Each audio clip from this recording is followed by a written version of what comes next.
సర్వశక్తిమంతుడానికి స్తోత్రమయ్యా. ఈ రాత్రి ఈ ఉదయకాల సమయంలో మీ పాద సన్నిధిలో స్తుతించి ఘనపరిచి మహింపరిచి వేడుకుంటున్నాము తండ్రి. మా పాపముల కొరకై మా శాపములను నా తండ్రి తీసివేటు కొరకై 2000 సంవత్సరములకు ముందు ఆయన మరి గొల్గోతా అనేటువంటి కొండ మీద మీరు మరణించి సమాధి చేయబడి 3వ దినాన లేచి మాకు రక్షణ ఇచ్చి పరలోక రాజ్యాన్ని ఇచ్చినటువంటి మా రక్షకుడా కృతజ్ఞతాస్తుతులు చెల్లిస్తూ ఉన్నాం. దయగల మా తండ్రి, నిజముగా మీరు మాకు ఇచ్చిన నిరీక్షణ బట్టి స్తోత్రాలు. దయగల మా తండ్రి, మరి మరణ వేదనలు మరణము నిన్ను బంధించలేకపోయింది ప్రభా.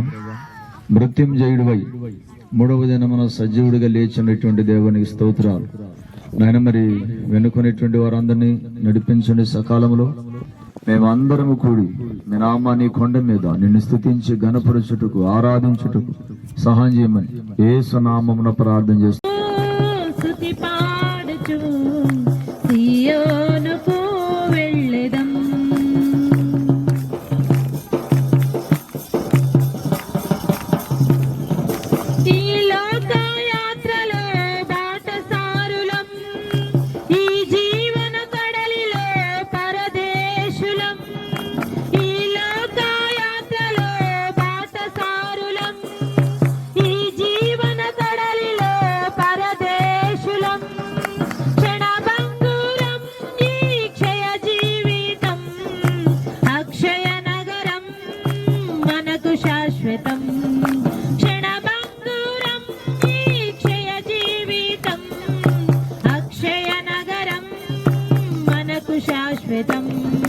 Hosanna, Hosanna, Hosanna, Hosanna, Hosanna, Hosanna, Hosanna, Hosanna, Hosanna nuchu స్తుతి పాడుచు సియోనుకు వెళ్ళెదం.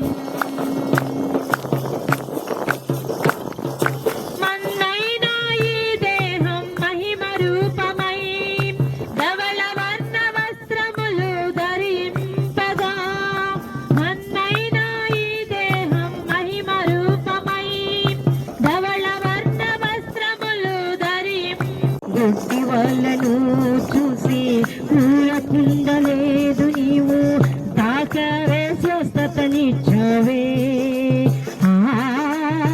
నీవు విడుదలను మాలో ఇచ్చావే, తాకవే స్వస్థతనిచ్చావే. విడుదలను మాలో ఇచ్చావే, మనిషిగా వచ్చావే, మరణమును గెలిచావే. కన్నీరును చూచేవాడు కనికరము గలవాడు, కన్నీరును చూచేవాడు కనికరము గలవాడు. సమాధిని తెరవమన్నావే,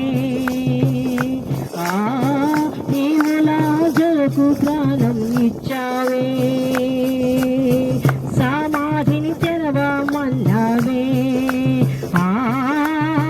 లాజరుకు ప్రాణం ఇచ్చావే, మనిషిగా వచ్చావే, మరణమును గెలిచావే. యేసయ్య ప్రేమను చూసి పాపినని గ్రహించి నేను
చప్పట్లు కొడుతూ దేవుడిని స్తుతిద్దాం. Praise the lord. ప్రేమతో ప్రాణమును అర్పించినావు, శ్రమల సంకెళ్ళైన శత్రువును కరుణించు వాడవు నీవే. ప్రేమతో ప్రాణమును అర్పించినావు, శ్రమల సంకెళ్ళైన శత్రువును కరుణించు వాడవు నీవే. శత్రువును నీ ఎదుట వీరులు కారెన్నడు, జగతిని జయించిన జయశీలుడా. శత్రువును నీ ఎదుట వీరులు కారెన్నడు, జగతిని జయించిన జయశీలుడా. జయ జయ యేసు, జయ యేసు, జయ జయ క్రీస్తు, జయ క్రీస్తు. జయ జయ యేసు, జయ యేసు, జయ జయ క్రీస్తు, జయ క్రీస్తు. జయ జయ రాజా, జయ రాజా, జయ జయ రాజా, జయ రాజా. జయ జయ స్తోత్రం, జయ స్తోత్రం. జయ జయ యేసు, జయ యేసు, జయ జయ క్రీస్తు, జయ క్రీస్తు. ఆమేన్. మరణము గెలిచిన జయ యేసు,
తండ్రి, జీవాధిపతి, సజీవుడైన యేసయ్య, పునరుద్ధానుడైన యేసయ్య, నీకు స్తోత్రాలు. ఈ దినము నీవు గెలిచిన సందర్భముగా నీ నామములో మేమందరం ఈ స్థలములో కూడి స్తుతించి ఘనపరిచి ఆరాధించటానికి, మహిమపరచటానికి మీరు ఇచ్చిన ఈ గొప్ప భాగ్యము, ధన్యతను బట్టి నీకు వందనాలు, స్తోత్రాలు చెల్లిస్తూ యేసు నామమున ప్రార్థన చేస్తున్నాము తండ్రి, ఆమేన్. మృతిని జయించి లేచినాడే, పునరుద్ధానుడే, జయశీలి మృతిని జయించి లేచినాడే, శ్రేష్టమైన పునరుద్ధాన బలము ఇచ్చినాడే, నాకై అతి త్వరలో మహిమతో కాలమయ్యున్నావాడే, శ్రేష్టమైన పునరుద్ధాన బలము ఇచ్చినాడే, నాకై అతి త్వరలో మహిమతో కాలమయ్యున్నావాడే, శరీరారవుడు నా ప్రియుడైన యేసయ్యకు, శరీరారవుడు నా ప్రియుడైన యేసయ్యకు, సర్వము నెరిగిన సర్వేశ్వరునికి, సరిహద్దులు లేని పరిశుద్ధునికి, సర్వము నెరిగిన సర్వేశ్వరునికి, సరిహద్దులు లేని పరిశుద్ధునికి, శరీరారెవ్వరు మన ప్రియుడైన పాడలందరూ, శరీరారెవ్వరు మన ప్రియుడైన ఆరోగ్య ప్రదాతయే, సంపూర్ణ స్వస్థత అనుగ్రహించువాడే, ఆరోగ్య ప్రదాతయే, సంపూర్ణ స్వస్థత అనుగ్రహించువాడే,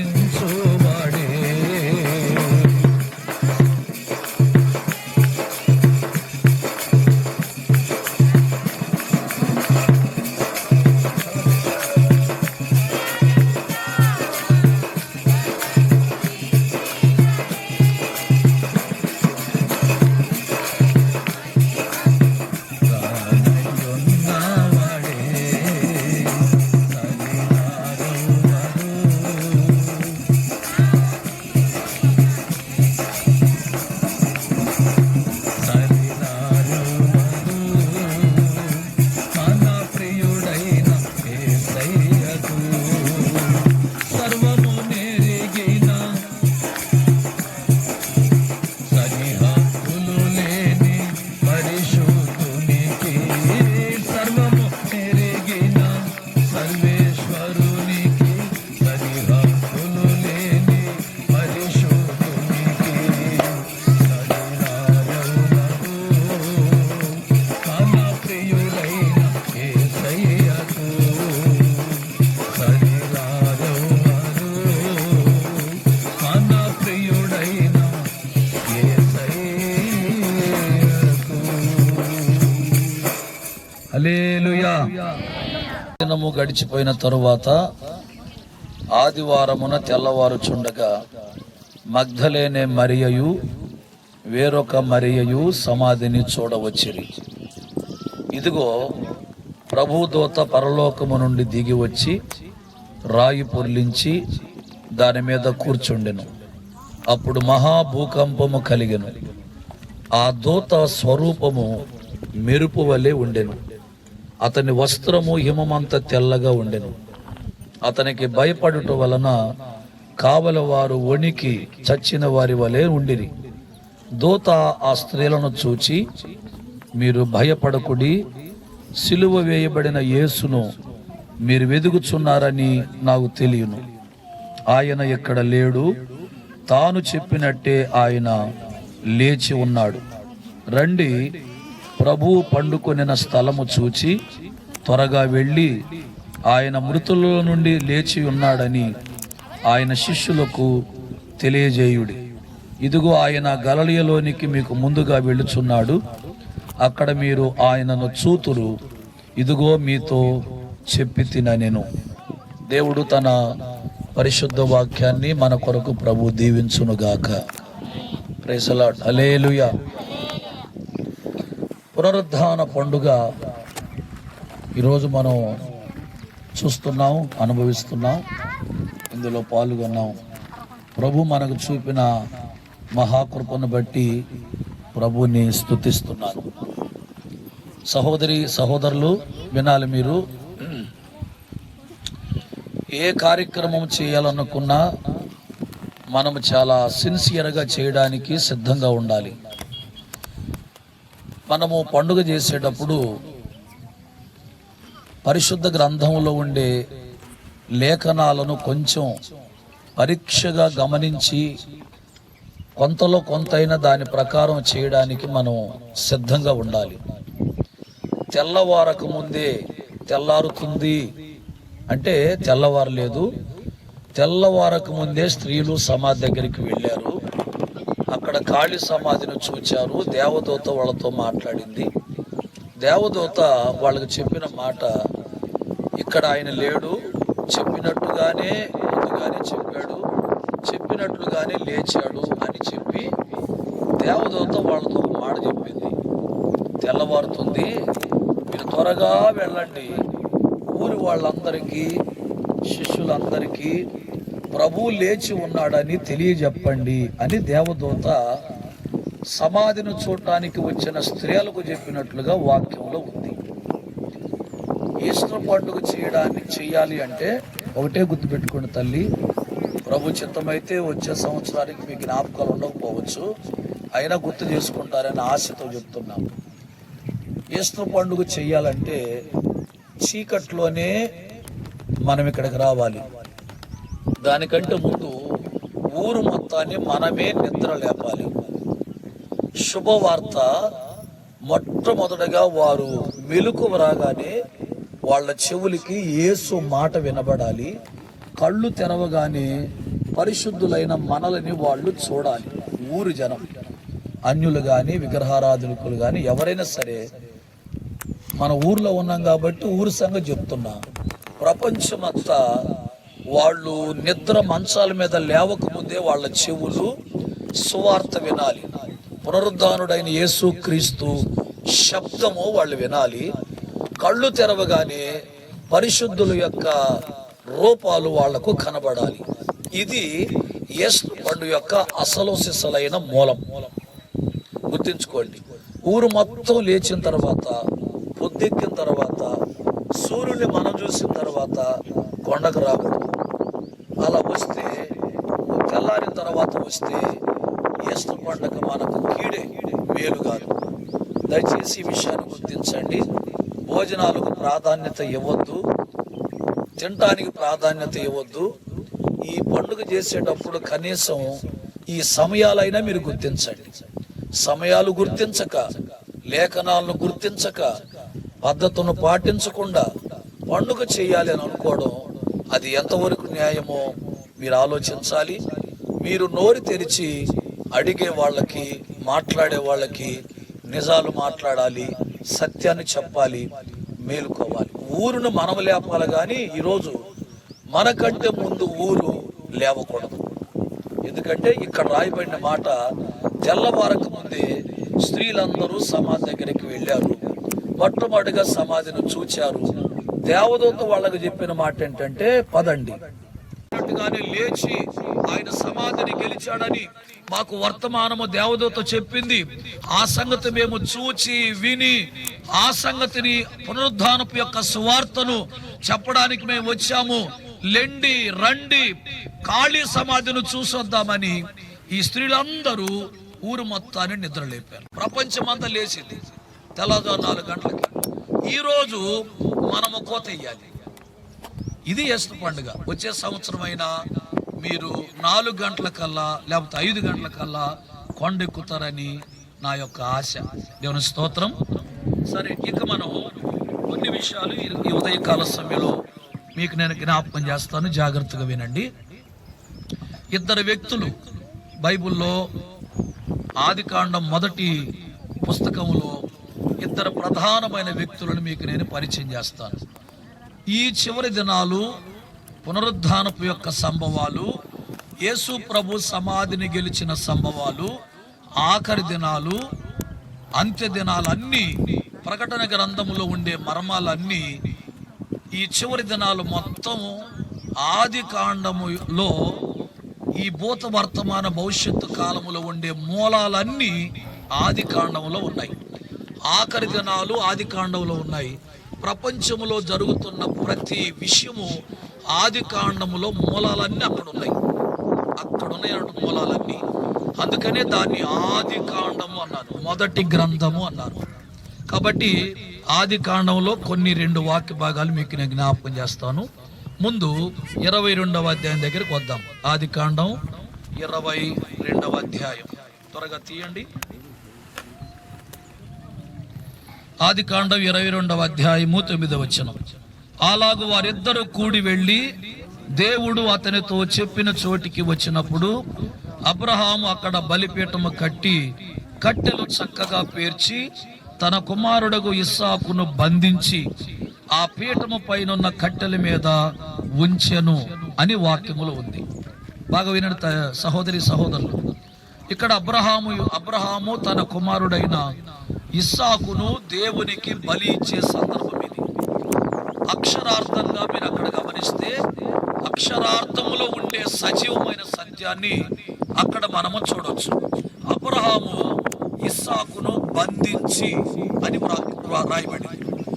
మత్తయి సువార్త 27వ అధ్యాయంలో 4 సువార్తల్లో చివరి అధ్యాయాలలో గెస్తమనే తోటలో యేసుక్రీస్తు ప్రార్థనలో ఉన్నప్పుడు యూదా మనకివ్వడానికి ఆయన తన ప్రేమను మన ఎడలో చూపించాడు అని సువార్తలలో పత్రికలో రాయబడింది. అంటే పరలోకపు తండ్రి తన కుమారుణ్ణి మనకు బలిగా ఇవ్వడానికి, తన కుమారుణ్ణి అనేకుల పాప పరిహారార్థమై, అనేకుల రక్షణార్థమై, తన కుమారుణ్ణి మన కొరకు క్రయధనముగా అప్పగించడానికి, నలగొట్టబడడానికి, ప్రాణాన్ని బలిగా ఇవ్వడానికి పరలోకపు తండ్రికి ఇష్టమైందని పత్రికల్లో సువార్తల్లో మనం చూస్తాం.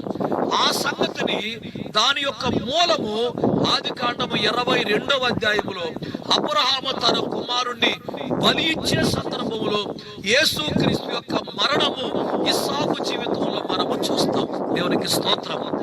చెప్పండి గట్టిగా హల్లెలూయా.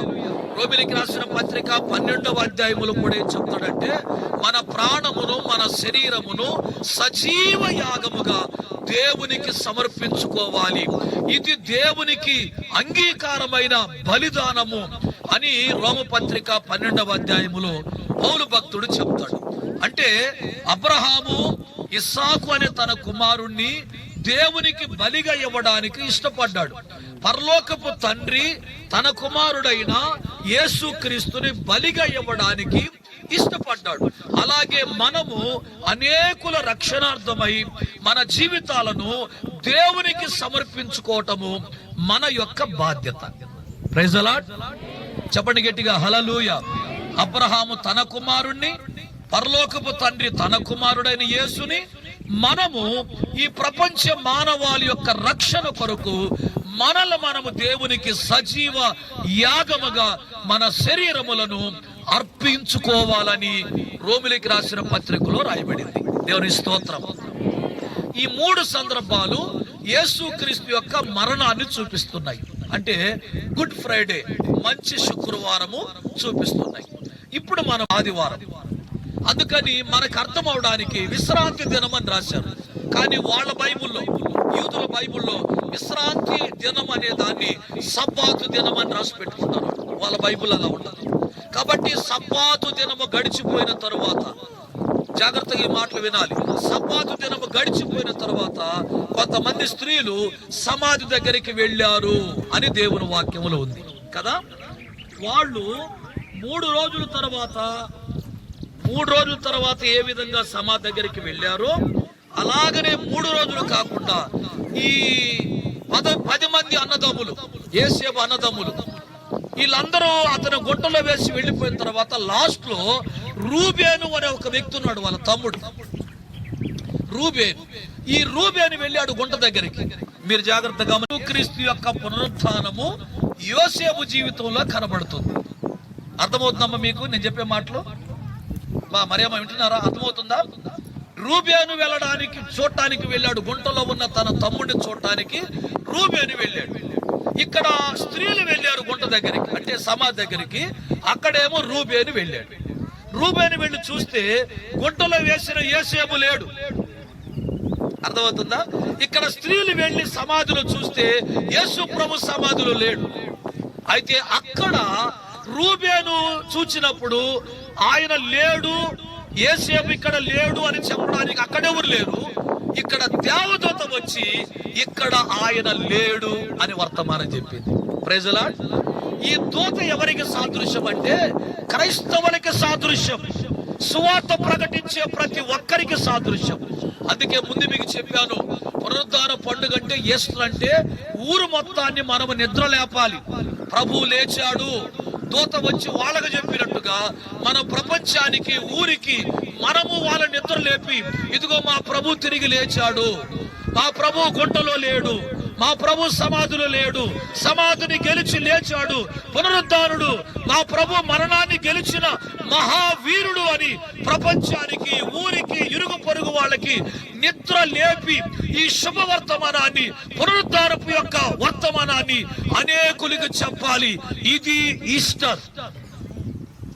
Praise the lord. కాబట్టి రూబేని వెళ్ళి అక్కడ చూడగానే గుంటలో లేడు. అర్థమవుతుందా? ఈస్టర్లో ఉండే ప్రతిదీ ఆది కాండంలో ఉందని చెప్పాను కదా మూలాలు. ఆ మూలాలు మీకు చెప్తున్నా, ఇంకా మీకు లోతుగా చెప్తాను. చూడండి, పేజీ తిప్పండి ఒకసారి. అదే ఆది కాండం 37వ అధ్యాయం, పేజీ తిప్పండి, 32వ వచనం చదువుదాం. ఆ విచిత్రమైన నిలువుటంగిని పంపగా వారు తండ్రి వద్దకు దానిని తెచ్చి, ఇది మాకు దొరికెను, ఇది నీ కుమారుని అంగి అవునో కాదో గుర్తుపట్టమని చెప్పిరి. ఇది మాకు దొరికెను. అక్కడ మీరు గుర్తుపట్టండి, డాష్ కొట్టి, తెచ్చి అనే దగ్గర డాష్ కొట్టి ఇది మాకు దొరికెను అని సపరేట్ గా రాశాడు. ఉందా లేదా? ఇది ఎక్కడుందంటే మగ్దలేనే మరియా స్త్రీలందరూ వెళ్ళి సమాధిలో తొంగి చూడగానే ఆయన వస్త్రాలు మాత్రమే అక్కడ ఉన్నాయి. Praise the lord. ఊళ్ళోకి వెళ్ళి ఏం చెప్పారు వీళ్ళు? ఆయన బట్టలు ఉన్నాయి, ఆయన మాత్రము లేడు అని చెప్పారు. ఇక్కడేముంది? యేసేపు బట్టలు ఉన్నాయి, అక్కడ మనిషి లేడు. అర్థమవుతుంది నా భాష?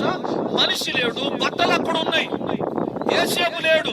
కాబట్టి బట్టలు నీ కుమారుడువో కావో గుర్తుపట్టమని వాళ్ళ అన్నలు ఆ బట్టలు తీసుకొచ్చి యాకోబుకు చూపించారు. వింటున్నారా? మగ్దలేనే మరియా, ఇంకొక మరియా స్త్రీలందరూ ఈ బట్టలు తీసుకుని వెళ్ళి ప్రపంచానికి చూపించారు. ఇదిగో గుంటలో యేసు ప్రభు లేడు, ఆయన లేడు అనే దానికి, లేచాడు అనే దానికి ఆయన వస్త్రాలే నిదర్శనం. Praise the lord. చెప్పండి గట్టిగా హల్లెలూయా. ఈ ఉదయకాల సమయంలో పరిశుద్ధాత్మ దేవుడు మనతో మాట్లాడుతున్నాడు. స్త్రీలు ఆ బట్టలు మాత్రమే చూచారు, ఆయన కళ్ళు యేసేపు వస్త్రాలు తీసుకుని వచ్చారు యాకోబు దగ్గరికి. ప్రియ దేవుని బిడ్డలారా, ఇంకా లోపలికి వెళ్ళాలంటే టైం లేదు. కానీ ఆ తర్వాత ఒక 40 సంవత్సరాల తర్వాత యేసేపు యొక్క అన్నలు యాకోబు దగ్గరకు వచ్చారు. వచ్చి చనిపోయాడు అనుకున్న యేసేపు, వింటున్నారు కదా, చనిపోయాడు అనుకున్నటువంటి యేసేపు బ్రతికే ఉన్నాడు. Praise the lord. చనిపోయాడు అనుకున్న యేసు క్రీస్తు బ్రతికే ఉన్నాడు. రాణువ వారు, సైనికులు, రోమ ప్రభుత్వం, అలాగనే యూదులు, అలాగే ధర్మశాస్త్రోపదేశకులు, ప్రధాన యాజకులు చనిపోయారు అనుకున్నారు. కానీ ఆయన చనిపోలేదు, బ్రతికే ఉన్నాడు, బ్రతికే ఉన్నాడు అని ఊరంతా చెప్పారు. అలాగనే ఒక 40 సంవత్సరాల తర్వాత యాకోబుకి వర్తమానం వచ్చింది. వింటున్నారా? ఎవరైతే చంపేశారో, ఎవరైతే అమ్మేశారో, ఎవరైతే గుంటలో వేశారో, ఎవరైతే ఐగుప్తుకి అమ్మేశారో ఆ అన్నలే వచ్చి యాకోబుకి మళ్ళీ శుభవార్త చెప్తున్నారు. చనిపోయాడు అనుకున్న నీ కుమారుడు బ్రతికే ఉన్నాడు, ఐగుప్తులో ఉన్నాడు. Praise the lord. ఇప్పుడు ఆయన రాజు. ఇక్కడ యేసయ్య మరణాన్ని గెలిచాడు గనక ఇక్కడ ఆయన రాజాది రాజు. దేవుని స్తోత్రం, హల్లెలూయా. కాబట్టి మనము బ్రతికి ఉన్న యేసేపును చూద్దాము రండి. వింటున్నారా? ఇంకా మీకు లోతు చెప్పన, యేసేపు బండ్లు పంపించాడు. ఎక్కడికి? వాళ్ళ నాన్న దగ్గరికి. నానా, నేను బ్రతికున్నాను, త్వరగా వచ్చి నన్ను చూడని బండ్లు పంపించాడు. ఇప్పుడు మనము కూడా బండ్లు పెట్టుకుని రావాలి ఈస్టర్ కంటే. అర్థమవుతుందా? వస్తూనే రాలేదు ట్రాక్టర్లన్నీ. ఇదే బైబిల్. చరిత్రను వింటమే కాదు, పాటించాలి మనం.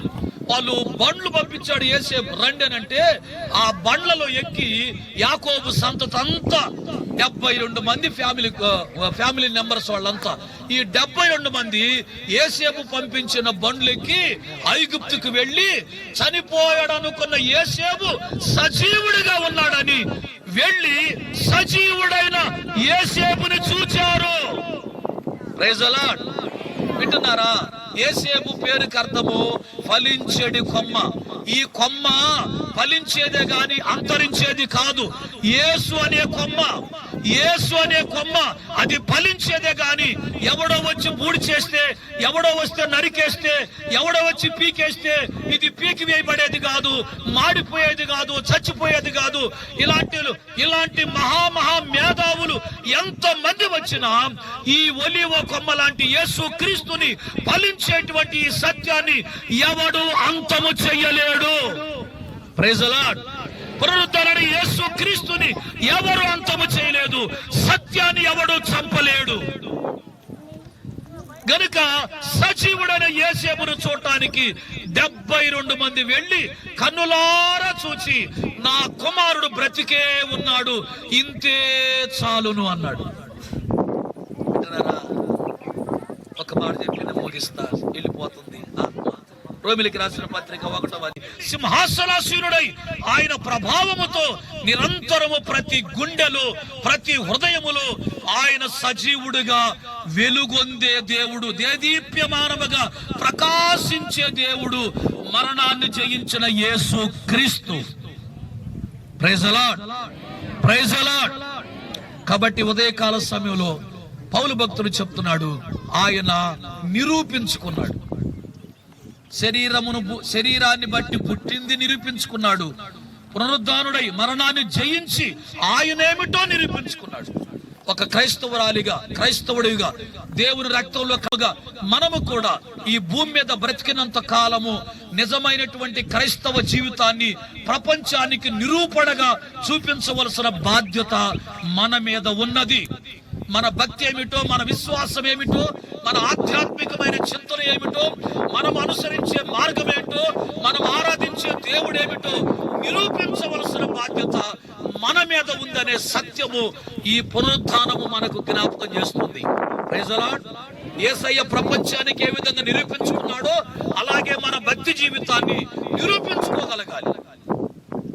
నేను నిజమైన క్రైస్తవురాలిని, నిజమైన క్రైస్తవుణ్ణి, క్రీస్తుని నమ్ముకున్న వ్యక్తినే కాదు, క్రీస్తుని అనుసరించేటువంటి వ్యక్తిని, ఐఎమ్ జీసస్ ఫాలోవర్ని నేను, యేసుని అనుసరించే వ్యక్తిని నేను అని ప్రపంచానికి, ప్రతి ఒక్కరికి మనమేమిటో చూపించవలసిన ఆవశ్యకత ఉన్నది అని ఈ ఈస్టర్ పండుగ మనకి బోధిస్తుంది. Praise the lord. కాబట్టి నేను ముగించబోతున్నాను. దేవుని బిడ్డలారా, ఈ మాటలు మీరు గమనించి, ఇస్సాకులో ఆయన మరణము గమనిస్తున్నాం, యేసేపులో ఆయన పునరుద్ధానాన్ని గమనిస్తున్నాం. అందుకని దేవదూత చెప్పింది, ఆయన చెప్పినట్టుగానే లేచాడు, ఆయన చెప్పినట్టుగానే లేచాడు. ఇస్సాకు అన్నాడు, కట్టెలున్నాయి, నిప్పుంది, బలికి గొర్రె పెళ్ళేదన్నాడు. అబ్రాహాము అన్నాడు, దేవుడే చూచుకొనుగాక అన్నాడు. Praise the lord. దేవుడే చూచుకొనును గాక అని ఆ రోజే అబ్రహాముకు చెప్పాడు యేసు ప్రభువుని గురించి. అబ్రహాము చెప్పాడు దేవునికి, తండ్రి నా కుమారుని బలిగా ఇవ్వమన్నావు, ఇస్తున్నాను, గుర్తుపెట్టుకో, ఎప్పటికైనా నువ్వే ఈ ప్రపంచ మానవాళి రక్షణ కొరకు నువ్వే ఒక బలిని చూసుకోవాలి, నువ్వే ఒక బలిని చూసుకోవాలి అని తండ్రికి, పరలోకపు తండ్రికి ఒక హింట్ ఇచ్చాడు అబ్రాం, ఒక సిగ్నల్ ఇచ్చాడు. ఓహో, నెత్తిని పెట్టాడు అబ్రాము నాకు అనుకొని ఆ రోజే తీర్మానం చేసుకున్నాడు దేవుడు, నా కుమారుణ్ణి ప్రపంచ రక్షణ కొరకు, ప్రపంచము కొరకు నా కుమారుణ్ణే బలిగా చూసుకోవాలి, రక్షణగా ఇవ్వాలి అని తండ్రి అప్పుడే ఫిక్స్ అయ్యాడు. దానికి గుర్తుగా పొదల చాటున చిక్కుకొని ఉన్న ఒక పొట్టేలును అబ్రాము చూపించాడు. Praise the lord. గొర్రెను కాదు చూపించింది, పొట్టేలును చూపించాడు. వింటున్నారా దేవుని బిడ్డలారా? కాబట్టి ఉదయకాల సమయంలో మనము మన భక్తి జీవితాన్ని నిరూపించుకోవాలి. పండుగలో ఉన్న నిజ స్వరూపాన్ని, పండుగలో ఉన్న నిజమైన జీవాన్ని ఎప్పుడైతే మనం ప్రతిబింబింపజేస్తామో, ప్రజలకు చూపించయ్యా నీవే యేసయ్యా, నాకెవరు లేరయ్యా, నీవే యేసయ్యా, ఎవరున్నారయ్యా, పడాలి, నాకెవరు లేరయ్యా, నీవే యేసయ్యా, నాకెవరు లేరయ్యా, ఎండిన ఏ మోకాలు అవయవములతో అలంకరింప చేయగలవు, ఎండిన ఏ మోకాలు, పాడాలందరూ స్వరమెత్తి,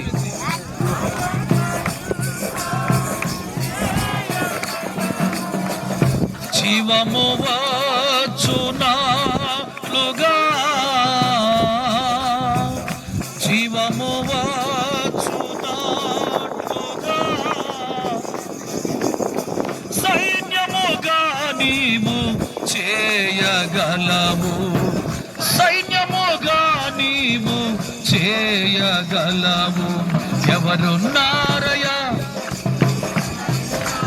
అందరూ నాకెవరు,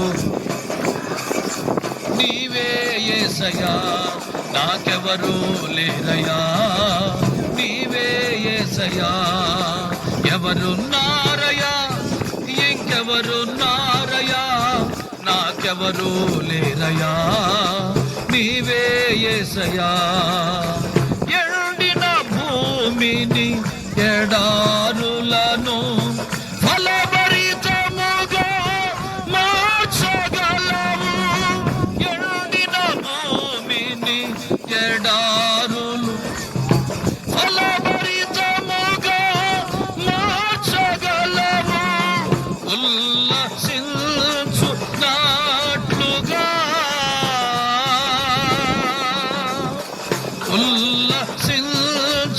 ఉల్లసించున్నట్లుగా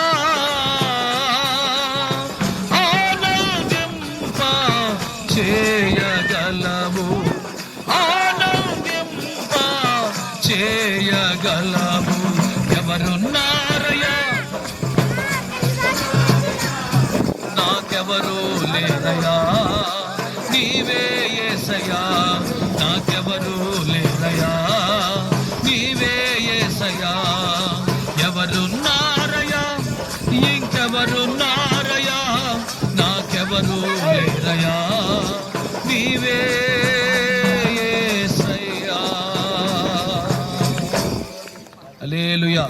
దేవాధిపతి కూడి వచ్చిన మీ బిడ్డలందరి కొరకై ప్రార్థిస్తున్నాం. పోయిన సంవత్సరం నా తండ్రి బిడ్డలు ఆలస్యముగా రెడీ వచ్చినందువలన అప్పటికే 6:30 గంటలైంది కనుక పోయిన సంవత్సరం ఈ స్థలానికి రాలేకపోయాము. ఈ సంవత్సరం నా తండ్రి ప్రభా, మరి మీ కృపను బట్టి ఇక్కడ కూడుకొని మీ ఘనమైన నామాన్ని స్తుతించుటకు, మీ పునరుద్ధానాన్ని జ్ఞాపకం చేసుకున్నటకు, దాని అర్థాలు, దాని భావాలను మేము తెలుసుకొని నా తండ్రి నిజముగా నాయన మరి పునరుద్ధాన పండుగను జరుపుకునే విధానమును గూర్చి నేర్చుకొని మిమ్మల్ని మహింపరిచినందుకు స్తోత్రాలు. కూడి వచ్చిన ప్రతి బిడ్డను దీవించండి. మరలా రాత్రికి అద్భుతమైనటువంటి సందేశాలను మీరు మా కొరకు సిద్ధపరచండి. ప్రతి బిడ్డని మీరు దీవించండి.